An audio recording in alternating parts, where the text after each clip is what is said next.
চলুন আবার একটা দারুণ মজাদার রেসিপি নিয়ে চলে এসেছি, কিন্তু সেটা কিন্তু আপনাদের সবার খুবই পরিচিত, গাজরের হালুয়া। শীতের দিনে গাজরের টেস্টও আলাদা থাকে, আর এই সময় গাজরের হালুয়া খেতে খুব ভালোও লাগে। আমি এখানে 400 গ্রাম মতন গাজর নিয়েছি। এই লম্বা লাল গাজরগুলো নেবেন। এতে কি হয়, এর রং এবং টেস্ট দুটোই গাজরের হালুয়ার জন্য বেস্ট। হলুদ গাজর কিন্তু ব্যবহার করবেন না, তাতে সেই টেস্ট আর কালার কিন্তু আসবে না। এটাকে একটু পিল করে নিচ্ছি।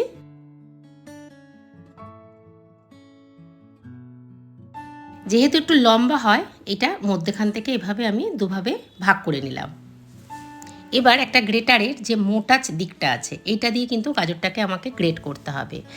সরু দিক দিয়ে করলে কিন্তু ওটা ভালো লাগবে না। এইভাবে মোটা দিক দিয়ে করলে যখন আপনি গাজরের হালুয়া খাবেন, মুখের মধ্যে বেশ দানা দানা পড়বে। গাজরটাগুলোকে আমি সমস্ত গ্রেট করে নিয়েছি। কি দারুণ কালার! এই লাল গাজরেরই গাজরের হালুয়ার টেস্ট সব থেকে বেশি হয়। এবার কড়াইয়ের মধ্যে 2 বড় চামচ আমি ঘি গরম করে নেব। এবার গাজরটাকে আমি ওই ঘিয়ের মধ্যে দিয়ে দেবো। গ্যাসের আঁচ কিন্তু একদম স্লো। হ্যাঁ, এই হালুয়াটা কিন্তু একদম স্লো আঁচেই বানানো হবে। এটা কিন্তু কন্টিনিউয়াসলি নাড়তে হবে, নিচে থেকে যেন কোনো মতেই লেগে না যায়।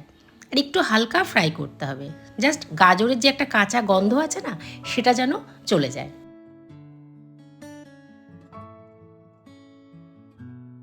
হালকা একটু নাড়াচাড়া করে নেব। আচ্ছা, ভালো কথা, আপনি যদি আমার চ্যানেলের নতুন বন্ধু হয়ে থাকেন, অবশ্যই চ্যানেলটা সাবস্ক্রাইব করবেন। এর মধ্যে এবার মিশিয়ে দেবো আমি 500 গ্রাম ফুল ফ্যাট দুধ। ফুল ফ্যাট দুধ নেওয়ারই চেষ্টা করবেন, তাতে টেস্টটা খুব বেশি ভালো আসবে। পাশে থাকা বেল আইকনটা প্রেস করতে ভুলবেন না কিন্তু, তাহলে আমার সমস্ত রেসিপি আপনার কাছে সবার আগে পৌঁছে যাবে।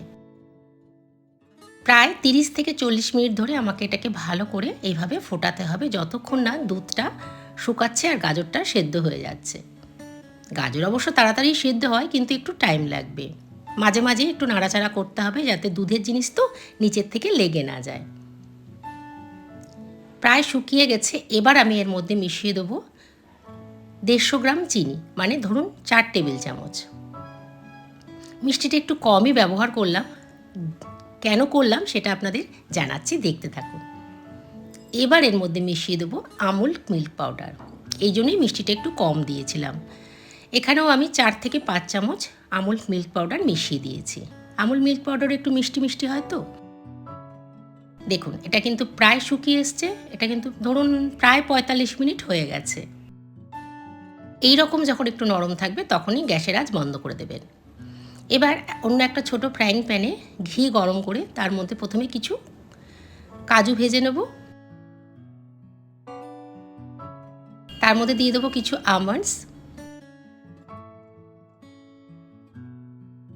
আর সবার শেষে দেবো কিশমিশ, কারণ কিশমিশটা তাড়াতাড়ি পুড়ে যায়। আমি এইভাবে ফ্রাই করেই দিই, তাতে ড্রাই ফ্রুটসের টেস্টগুলো বেশি ভালো আসে। এবার এগুলোকে আমি গাজরের হালুয়ার মধ্যে দিয়ে দেবো। খুব ভালো করে মিশিয়ে নেব। ব্যাস, আমাদের গাজরের হালুয়া রেডি। এটাকে ঠান্ডা করে সার্ভ করে দেব। শীতকালের গাজরের হালুয়ার টেস্টই আলাদা। উপর থেকে একটু আমন্ডসের কুচি ছড়িয়ে দিলাম, আর একটু পেস্তার কুচি। দেখতে একটু বেশি সুন্দর লাগবে। রেসিপিটা কেমন লাগলো জানাবেন। অবশ্যই একবার বাড়িতে বানাবেন। খুব ভালো থাকবেন, সুস্থ থাকবেন। আজ তবে আসি, টাটা।